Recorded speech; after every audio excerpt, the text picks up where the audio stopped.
할렐루야. 하나님의 크신 은혜가 함께하기를 주님의 이름으로 축원합니다.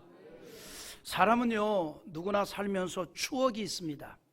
여러분, 우리도 추억이 있잖아요. 어린 시절의 추억이라든가 여러 가지 추억들이 있습니다. 그런데 그런 추억 가운데 오랫동안 기억하고 간직하고 싶은 좋은 추억도 있는가 하면 정말 두 번 다시 생각하고 싶지 않은 그런 잊고 싶은 추억도 있지요.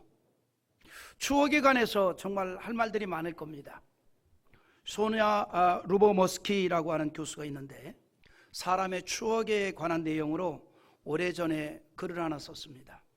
그의 저서 가운데 진정한 행복이라는 그러한 그래서 추억에 대해서 이런 말을 합니다. 아름다운 추억을 절대 잊혀지지 않는다. 아름다운 추억은 절대로 잊혀지지 않는답니다. 그러면서 이런 말을 덧붙여요. 아름다운 추억은 아무리 짧은 시간이었다 할지라도 결코 잊지 못할 것이다. 왜냐하면 우리를 기쁘게 만들어주는 기억이 되기 때문입니다. 아름다운 추억은 추억할 때마다 짧은 추억이라도 잊지 못하죠. 우리를 기쁘게 해주기 때문입니다.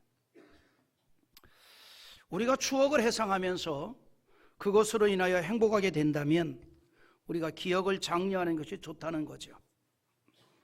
그러면서 그가 이런 말을 해요. 긍정적인 기억을 장려하기 위한 가장 좋은 연습 중 하나가 뭐냐면 감사하는 일이랍니다. 감사. 이것은 실제로 효과가 있는 방법이라 그래요. 감사하는 마음은요, 같은 상황을 다른 눈으로 보도록 만듭니다. 감사하는 마음은, 감사하는 생각은 같은 상황이라 할지라도 다른 눈으로 보게 한다는 거죠. 여러분, 우리가 만나는 모든 상황에는 거의 인지할 수 없을 정도로 사소하지만 빛나는 뭔가가 그 속에 있어요. 그 빛나는 것을 보게 하는 게 뭐냐면 감사합니다. 감사하는 자는 그거를 보게 돼요. 제가요, 글을 쓰는 사람들 가운데 시인들은 참 대단하다 생각합니다. 왜냐하면 똑같은 상황에서도 그 속에서 번뜩이는 시상을 떠올리기 때문입니다. 지금은 세상을 달리했습니다만 저의 가까운 벗 가운데 유명한 시인이 있습니다. 같이 오래전에 덕적도를 배를 타고 갔습니다. 똑같이 배를 타고 가는 그 시간에 저는 배멀미가 심해가지고 정신이 하나도 없었어요. 그리고 또 다른 이 백령도 출신 친구는 갈매기를 바라보면서 또 파도 치는 걸 보면서 그러고. 그런데 또 다른 그 시인은 그 배를 타고 오간에 시상이 떠올려서 10개 정도의 시상을 이렇게 메모를 하는 걸 봤어요. 야, 이게 다르구나. 똑같이 배를 타고 가는데도, 똑같은 바다를 보고 똑같이 갈매기를 보는데도 그 속에서 번뜩이는 시상을 떠올려서 아주 주옥 같은 글을 만들어내는 사람들이 있습니다. 여러분, 그겁니다. 똑같은 상황이어도 우리가 인지하지 못할 아주 짧은 순간이라 할지라도 거기에는 빛나는 뭔가가 있다는 거죠. 그 빛나는 뭔가를 보게 하는 게 뭐냐면 감사합니다. 감사하는 자가 그 속에서 빛나는 뭔가를 보게 된다는 거죠. 그래서 아픈 추억이라도 그것을 고통 없이 볼 수 있도록 하는 것이 뭐냐? 감사라는 거죠.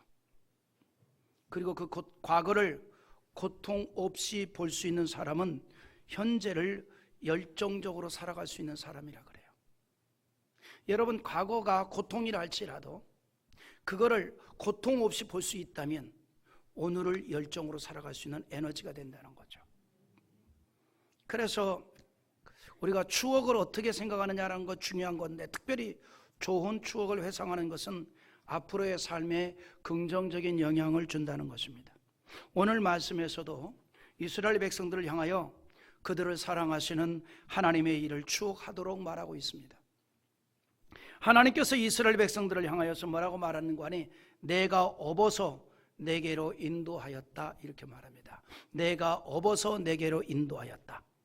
어린 아기를 어머니가 업어서 가듯이 그렇게 이스라엘을 업어서 왔다는 거예요.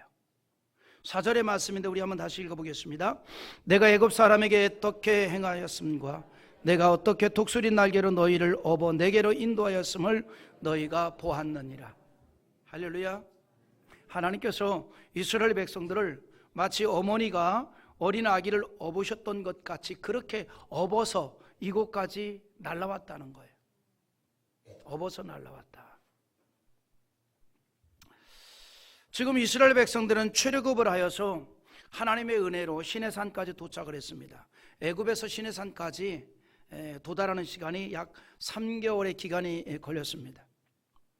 이제 이스라엘은 하나님의 은혜로 출애굽을 하여 홍해를 건너면서 참 짧은 기간 동안에 놀라운 일들을 많이 경험했죠. 애국 군대를 바닷속에 수장시키는 것을 보았고 만나와 메추라기를 보내주시는 하나님을 만났습니다. 반석에서 물을 내시는 하나님의 능력도 보았습니다. 이 같은 하나님의 능력을 경험한 이스라엘 백성들과 하나님께서 지금 이제 시내산에서 언약을 체결하려고 하는 겁니다. 하나님께서 인간을 대상으로 언약을 체결한 겁니다.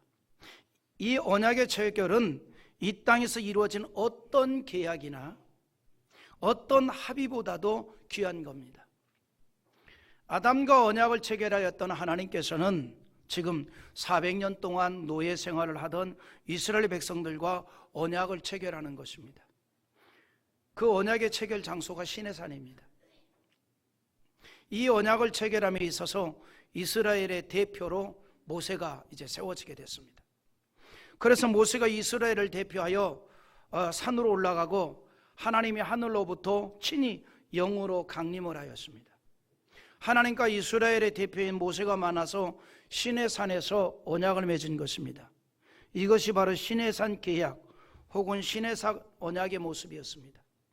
그런데 이 언약을 체결하기 전에 하나님께서 이스라엘 백성들에게 강조하는 게 있었습니다. 강조하는 것. 그게 뭐냐면 이스라엘 백성들을 어떻게 여기고 있는가를 기억시킨 거예요. 하나님께서 이스라엘 백성들을 어떻게 생각하고 있는가, 하나님께서 이스라엘 백성들을 어떻게 여기고 있는가, 그거를 부각시키고 있습니다. 그게 4절의 말씀인데 여기서 뭐라는 거 아니, 아기를 사랑하는 어머니처럼 보살펴 주셨다는 거예요. 하나님이 이스라엘 백성들을 그렇게 여겨주신다는 겁니다. 아기를 사랑하는 어머니처럼. 그들 스스로는 도저히 바로의 권세 아래에서 벗어날 수가 없었는데 하나님께서 이스라엘을 구원하기 위해서 바로의 교만함을 10번의 재앙으로 굴복케 하고 이스라엘 백성들을 구원했습니다. 여러분, 우리가 성경을 읽어보면요, 참 인물들을 많이 만나는데 참 바로가 고집이 어마무시하게 센 사람 같아요. 왜냐하면 하나님의 말씀을 모세를 통해서 전해드렸지만 그걸 거부합니다. 받아들이지 않습니다. 근데 언제 그걸 받아들입니까? 언제 꺾입니까? 자그마치 10번의 재앙을 당하고 나서, 10번의 재앙을 당하고 나서 그가 꺾였습니다. 그러니까 고집이 굉장히 센 거죠. 그나마도 10번의 재앙을 당하고 나서 이스라엘 백성들을 이제 애굽에서 데리고 나가라 그랬는데, 그리고 마음이 금방 바뀌어요. 또 이스라엘 백성들을 잡아오려고 이 군사를 이끌고 추격을 하는 겁니다. 그때 하나님께서 생각해 보니까 이 황소고지 같은 이 사람을 그냥 두어서는 안 되겠다, 완전히 단절시켜야 되겠다. 그래 홍해바다에서 장례식을 치르는 겁니다. 완전히 단절시켰어요. 이렇게 하여 하나님께서 이스라엘 백성을 여기까지 인도했다는 겁니다. 중요한 건 뭐냐면 하나님께서 마치 아기를 사랑하는 어머니처럼 이스라엘 백성들 그렇게 사랑하고 돌보시고 이끌어 주신다는 겁니다. 독수리의 날개에 업힌 그 아기 새처럼 하나님께서 업어서 이거 시내산 아래까지 인도를 하시고 지금 언약을 체결하셨다는 겁니다. 업어서 왔다. 여러분, 어린 시절에 어머니 등에 업혔던 추억이 있습니까? 다 있네요. 업히면 참 좋잖아요. 요즘은 업어서 다니지 않고 앞에다 달고 다니는데 옛날 추억은 못 느낄 것 같아요. 저도 이 말씀을 들으면 그런 생각을 합니다. 아주 어린 시절에 먼 여행을 하고 돌아와서 시간도 오래 걸렸고 긴장도 많이 했고 너무너무 지쳐버렸습니다. 바다를 건너왔기 때문에 너무너무 지쳐가지고, 그런데 이제 어머니를 딱 만나고 손을 잡는 그 순간 피곤과 지침과 이것이 이제 편안함과 안정감이 되니까 다리가 풀려가지고 걷지를 못하는 거예요. 그러니까 어머니가 이제 업었어요. 놀라운 일이 업히자마자 바로 잠들어 버렸습니다. 지금도 제가 기억하는데 내 생에 그날 그 순간보다 평안할 때가 없었어요. 등에 업히는 그 순간은 뭐 긴장도 했겠죠. 어린아이가 바다를 건너 올래니까 또 뭐 여러 가지 복합적인 게 있었겠죠. 근데 딱 업히니까 너무너무 편안했어요. 바로 잠들어 버렸어요. 그걸 잊지 못해요. 내가 중에 제가 나도 우리 아이를 자주 업어야 되겠다. 큰 아이를 업었어요. 평안함을 느낄 줄 알았더니 소리 지르고 울기만 합니다.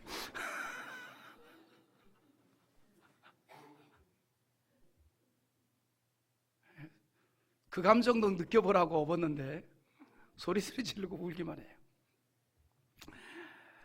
여러분, 아기를 사랑하는 어머니처럼 하나님께서 이스라엘 백성들을 그렇게 보살펴 주었다는 거죠. 그리고 시내산까지 데리고 왔습니다. 그리고 언약을 체결하는 거예요. 그런데 중요한 게 있습니다. 지금 체결하는 언약은 족쇄가 아니라 이스라엘이 더 큰 하나님의 은총을 받기 위한 계약서입니다. 이 시내산에서 이루어진 언약은 두 가지입니다. 첫째는 언약의 전제 조건, 둘째는 하나님의 약속. 5절 한번 읽어볼까요? 같이 봅니다. 세계가 다 내게 속하였나니 너희가 내 말을 잘 듣고 내 언약을 지키면 너희는 모든 민족 중에서 내 소유가 되겠고. 할렐루야. 성경을 보면 하나님께서 자주 이런 조건적 언약을 말씀합니다. 여러분, 하나님의 언약은 항상 무조건이 아니라 조건적입니다. 유일하게 무조건은 하나입니다. 구원만이 무조건이에요. 구원만이 무조건이고 나머지는 다 조건적입니다. 본문에서도 이렇게 말합니다. 너희가 내 말을 듣고 내 언약을 지키면 이라고 조건을 제시합니다. 다시 말해서 순종을 조건으로 하시는 말씀입니다. 시내산 언약은 순종을 조건으로 체결된 언약입니다.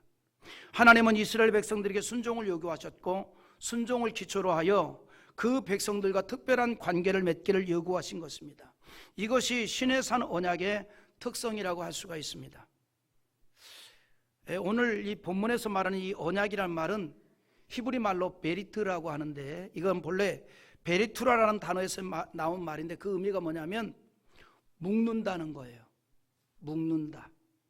다시 말해서 둘인데 묶어서 하나로 만든다는 겁니다. 하나님께서 이스라엘 백성들과 맺은 언약은 뭐냐면 하나님과 이스라엘 백성들이 하나가 되게 하려는 사랑의 언약이라는 거예요. 사랑의 언약. 이스라엘은 이 언약을 통해서 함께 하시는 하나님의 은총을 받게 되는 것입니다. 이런 언약이 어디에서 사용되냐면 흔히 결혼식장에서 사용이 됩니다. 결혼식을 할 때 신랑과 신부가 혼인 서약을 합니다. 이 서약의 의미가 뭡니까? 혼인 언약이에요. 서로 묶어서 하나가 된다는 겁니다. 그래서 부부는 생각이나 삶이 하나로 묶어져 가는 거예요.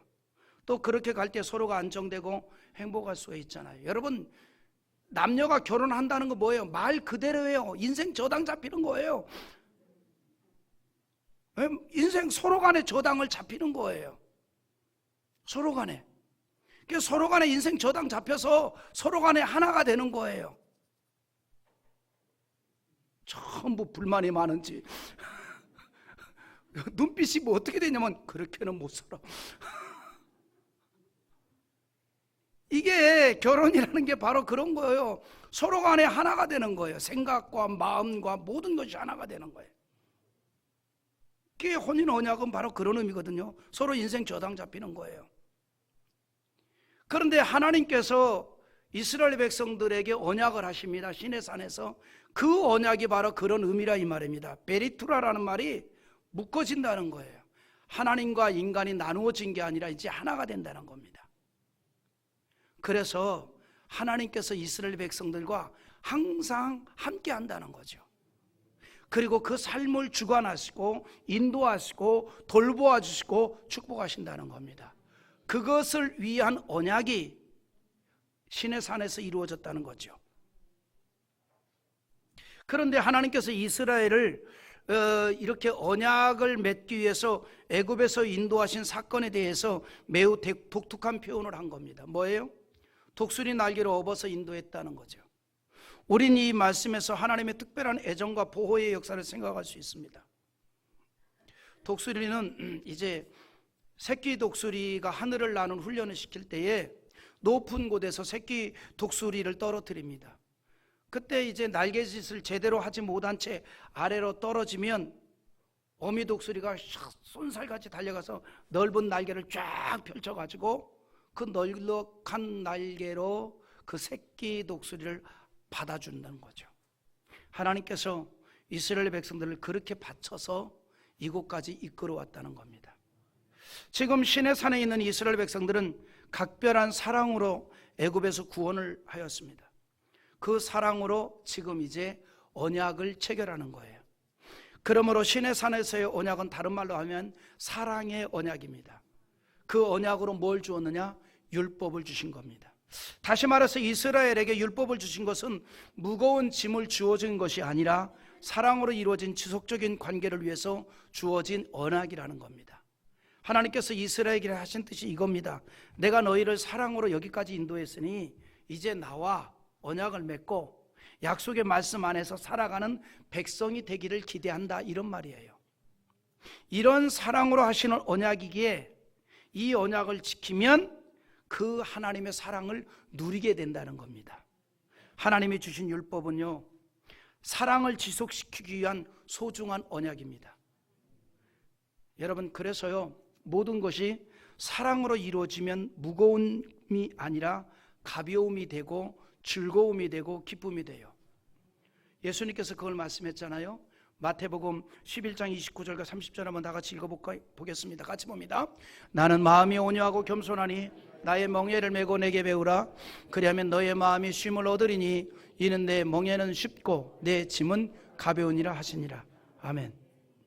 여러분, 주님 사랑하는 마음, 하나님 사랑하는 마음으로 우리가 주를 따르게 되면 신앙의 짐이 무겁게 여겨지지 않는다는 거예요. 오히려 즐겁게 여겨지는 거예요. 즐겁게 여겨진다 이 말이죠. 여러분, 그래서 우리가 주님을 사랑하는 마음이 가득한 마음으로 주와 함께 가는 거 즐겁잖아요. 아멘입니까? 할렐루야. 여러분, 사랑하는 사람하고 있으면 좋잖아요. 속으로 그런 사람 못 만나서 모르겠어요. 네? 앞에 있는 장로님들은 많잖아요. 김선진도 있고 조종숙도 있고. 이럴 때 아멘을 크게 해야 신상에 일 없습니다. 같이 있으면 좋잖아요. 여러분, 우리가 주를 사랑하는 마음으로 충만하면 주와 같이 가는 게 즐겁잖아요. 그래 우리가 찬양하지 않습니까? 주와 같이 길 가는 것 즐거운 일 아닌가. 할렐루야. 즐겁단 말이죠. 주님과 항상 함께하는 우리의 신앙생활이 즐겁고 행복하기를 바랍니다. 하나님의 은혜를 충만하게 받으면 그렇게 됩니다. 성령으로 충만하면 그렇게 되는 줄 믿습니다. 하나님의 사랑으로 이스라엘과 언약을 체결하신 하나님의 언약에는 이제 하나님의 축복이 약속되어 있습니다. 언약의 목적이라고 할 수 있는 이 축복을 위해서 하신 언약이었던 것이죠. 앞에서 말씀한 이 축복, 여기에서 처음 나오지만 이후 신약 성경에서는 계속적으로 나오는 말씀입니다. 오늘 말씀을 통해서 축복 가운데 가장 먼저 이루어진 축복이 뭐냐면 관계성에 관한 축복이에요. 관계성. 5절 하반절에서 뭘 얘기하냐면 너희는 모든 민족 중에서 내 소유가 되겠다 그랬어요. 관계성의 축복입니다. 하나님의 것이 된답니다. 하나님의 것. 그런데 이 말씀의 본래의 뜻은 단순한 의미의 소유가 아니에요. 소유가 아니고 우리가 하나님의 보물이 된다는 거예요. 이거는 특별한 소유를 말하고 있는 겁니다. 우리가 단순히 하나님의 소유가 되는 것이 아니라 하나님에게 있어서 보배가 되어진다는 겁니다. 하나님이 우리를, 이스라엘 백성들을 보배로 여긴다는 거예요. 이 같은 말씀이 이사야 43장 3절에도 하고 있어요. 한번 나같이 읽어보겠습니다. 내가 내 눈에 보배롭고 존귀하며 내가 너를 사랑하였은즉 내가 내 대신 사람들을 내어주며 백성들이 내 생명을 대신하리니. 할렐루야. 하나님께서 우리를 얼마나 귀하게 여겨주시면 하나님의 눈에 보배롭고 존귀하게 보신다는 거예요. 이 말씀은 우리의 신분에 대한 보장을 말해주는 겁니다. 하나님께서 우리를 귀하게 여겨주신다는 것이고 모든 것을 소중하게 지켜주신다는 겁니다. 고슴도치도 자기 새끼는 예쁘게 보인다고 하였는데 하나님께서 우리를 그렇게 보신다는 거예요. 그냥 예쁜 정도가 아닙니다. 하나님의 보배로 여기고 존귀하게 한다는 겁니다. 흔하게 사람들이 자녀들에 대해서 나의 보배라고 표현을 하죠. 나의 보배. 자녀들에 대한 사랑이 담긴 표현입니다. 우리는 하나님에게 있어서 그런 존재입니다. 믿습니까? 여러분, 구원받은 우리는요, 예수를 영접한 우리들은 하나님에게 있어서 어떤 존재냐면 하나님이 우리를 보배로 여겨주신다는 거죠. 우리는 하나님의 보배인 줄 믿습니다. 그래서 하나님이 우리를 존귀히 여겨주신다는 거예요. 자, 그러면 우리가 질문을 던져봅시다. 하나님께서 왜 우리를 보배로 여겨주시고 존귀하게 하실까요? 우리를 통해서 원하는 일이 있기 때문입니다. 하나님께서 우리를 통해서 원하는 것은 뭘까요? 제사입니다. 제사. 신약적으로 말하면 예배입니다. 자, 우리 한번 6절 한번 읽어보겠습니다. 6절 시작. 제사장 나라가 되며 거룩한 백성이 되리라. 너는 이 말을 이스라엘 자손에게 전할지니라. 너희가 내게 대하여 제사장 나라가 되며라고 한 것은 뭡니까? 하나님의 큰 사랑을 받은 우리가 귀하게 여겨야 할 것이 무엇인가를 분명하게 말해주고 있는 거예요. 성경에서 보여주고 있는 하나님의 모든 역사는 다 목적을 가지고 이루어졌습니다. 목적을 두고 사람을 선택하셨고 목적을 두고 민족도 선택하셨고 그것은 이스라엘을 선민으로 선택하신 것에도 마찬가지입니다. 이스라엘을 특별하게 선택하여 하나님을 섬기는 백성으로 삼으신 이유는 그들이 하나님을 섬기는 모습을 통해서 이방인들에게 하나님을 알리기 위한 방편이었다는 사실입니다. 이스라엘 민족은요, 민족적으로 어려움을 당하여 이방 민족의 침략으로 포로가 되거나 혹은 극심한 가뭄으로 인하여 이스라엘을 땅을 떠나서 이방 지역으로 삶의 터전이 옮겨지게 될지라도 그곳에서 하나님을 전하고 알리는 방편이 되었던 것을 우리가 보게 되죠. 이스라엘 민족의 삶은요, 바로 그거예요. 하나님을 이방인에게 알리기 위해서 열방 가운데 선택된 민족입니다. 그러므로 그들이 고난을 당하거나 혹은 형통을 하든지 그것이 중요한 일이 아니라는 거죠. 뭐가 중요하냐? 그런 일들을 통해서 하나님이 이방인들에게 알려지고 있느냐라고 하는 게 중요하다는 겁니다.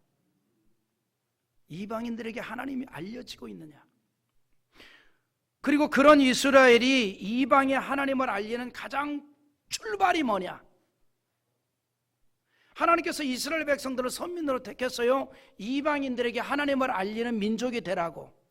그런데 이방인들에게 하나님을 알리는 출발이 뭐냐 이 말이죠. 그게 제사입니다. 그게 하나님께 드리는 제사라 이 말입니다. 제사를 통해서 하나님을 알리는 시작을 하는 거예요. 그것을 믿음의 조상 아브라함이 우리에게 보였습니다. 그는 가는 곳마다 제사를 드렸고 이방인들은 그런 아브라함을 통해서 하나님에 대해서 인식을 하게 된 겁니다. 아브라함이 요단강을 건너왔단 말이죠. 그래서 히브리인이라는 말이 강 건너온 자라는 뜻이거든요. 근데 아브라함이 항상 자주 하는 일이 뭐냐면 번제단을 쌓고 번제사를 지내는 거예요. 그리고 야훼 하나님을 부릅니다. 그러니까 이방인들이 그런 모습을 보고 저게 뭐 하는 거냐 그러니까 저 강 건너온 저 사람이 여호와 하나님을 섬긴다는데 우리가 알지 못하는 그 신이 있어. 그 신을 섬기는 거야. 그리고 옮겨질 때마다 그 일을 하는 거예요. 그래서 이방 사람들이 아브라함이 섬기는 하나님에 대해서 인식을 하게 된 겁니다. 그 일을 위해서 하나님께서 이스라엘 백성들을 선택했고 귀하게 여겼다는 것입니다. 할렐루야. 그러니까 하나님이 이스라엘 백성들을 선택한 것은 딱 하나입니다. 이방인들에게 하나님을 알리기 위해서. 근데 이방인들에게 하나님을 알리는 출발이 뭐냐? 제사라는 거죠. 그것을 아브라함이 보여주었던 겁니다. 그리고 이제 이 원리가 이제는 우리에게 그대로 적용이 되는 거예요. 우리가 하나님의 자녀로 선택을 받았습니다. 그러므로 하나님의 자녀로 선택받은 모든 그리스도인을 통해서 이제는 하나님이 알려져야 됩니다. 하나님을 알리는 가장 출발이 뭐냐? 예배라는 거죠. 그래서 우리를 향해서 신약 성경은 뭐라는 거니? 왕 같은 제사장이라는 거예요. 우리 한번 베드로전서 2장 9절 한번 읽어보겠습니다. 시작. 그러나 너희는 택하신 족속이요 왕 같은 제사장들이요 거룩한 나라요 그의 소유된 백성이니 이는 너희를 어두운 데서 불러내어 그의 기이한 빛에 들어가게 하시니에 아름다운 덕을 선포하게 하려 하십니다. 아멘.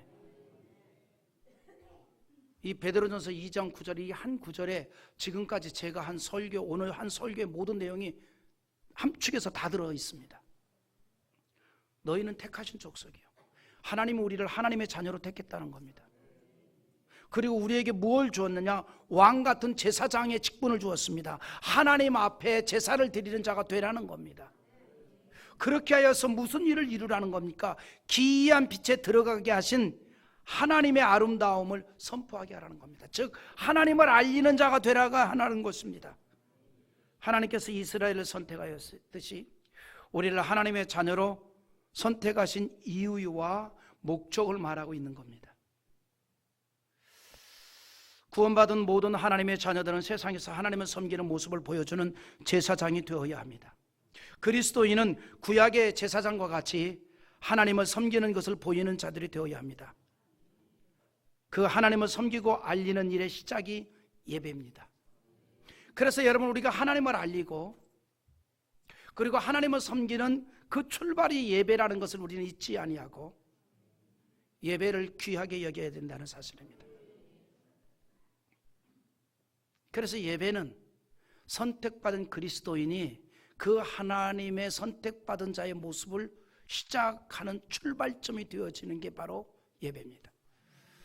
여러분 그래서 우리가 예배를 귀히 여겨야 한다는 거죠. 이처럼 하나님을 섬기는 일에 있어서 귀한 본을 보이신 분이 있습니다. 예수님입니다. 예수님은 우리에게 하나님을 섬기는 가장 명확한 모범을 보이셨습니다. 우리에게 하나님 섬김에 대한 본을 보이신 것은 우리도 그렇게 섬기도록 한 거죠. 그러므로 요한복음 13장 15절에 이렇게 말합니다. 내가 너희에게 행한 것 같이 너희도 행하게 하려 본을 보였노라 그랬어요. 그러므로 베드로전서 2장 21절에 이렇게 말했죠. 이를 위하여 너희가 부르심을 받았으니 그리스도도 너희를 위하여 고난을 받아서 너희에게 본을 끼쳐 그 자취를 따라오게 하려 하였었느니라 그랬습니다. 예수님은 우리의 영원한 대제사장으로서 하나님을 섬기는 예를 보여주시고 우리를 쫓아오라 이렇게 말씀합니다. 이제는 우리가 이방인들에게 제사장이 되어 하나님을 섬기는 것을 보여주는 겁니다. 하나님은 우리를 통해 알려지기를 원하십니다. 그래서 우리와 함께 하시고 때로는 독수리 날개로 업어서 인도하듯이 우리의 삶을 그렇게 인도해 주십니다. 누가 이 같은 은총을 누리게 될까요? 하나님의 구원을 잊지 않고 안식일을 지키고 예배의 사명을 감당하여 하나님의 영광을 돌리고 하나님을 알리는 주의 백성들입니다. 그러므로 시편 29편 2절에 이렇게 말합니다. 여호와께 그의 이름에 합당한 영광을 돌리며 거룩한 옷을 입고 여호와께 예배할지어다 그랬습니다. 그런가 하면 시편 99편 9절에 너희는 여호와 우리 하나님을 높이고 그 성산에서 예배할지어다. 여호와 우리 하나님은 거룩하심이라 그랬습니다. 신옥수의 엄마가 업어줄까라는 책이 있습니다. 이런 내용이에요. 그 책에 있는 내용 그대로. 대학에 입학하고 복통에 시달렸다. 나흘을 내 곁에서 함께 밤을 새우며 미음도 끓여주고 따뜻한 차도 만들어주며 무엇이든 먹으려 애쓰던 엄마. 내 신음소리에 깜빡 졸다 깬 엄마가 말했다. 엄마가 좀 업어줄까? 배 아픈 아기들도 업으면 좀 편해서 울음을 그치던데. 자식을 사랑하는 엄마의 마음입니다. 대학 다니는 아이에게 엄마가 업어줄까? 여러분, 이것이 하나님이 주신 마음이에요. 어머니의 마음은 하나님이 주신 겁니다. 또한 우리를 향한 하나님의 마음입니다. 우리가 이 같은 하나님의 은총을 받고 살아가는 것입니다. 신앙으로 사는 우리의 가는 길에 업어서 인도하시는 하나님의 특별한 신 은총이 우리 가운데 약속되어 있습니다. 누가 이 은총을 누릴까요?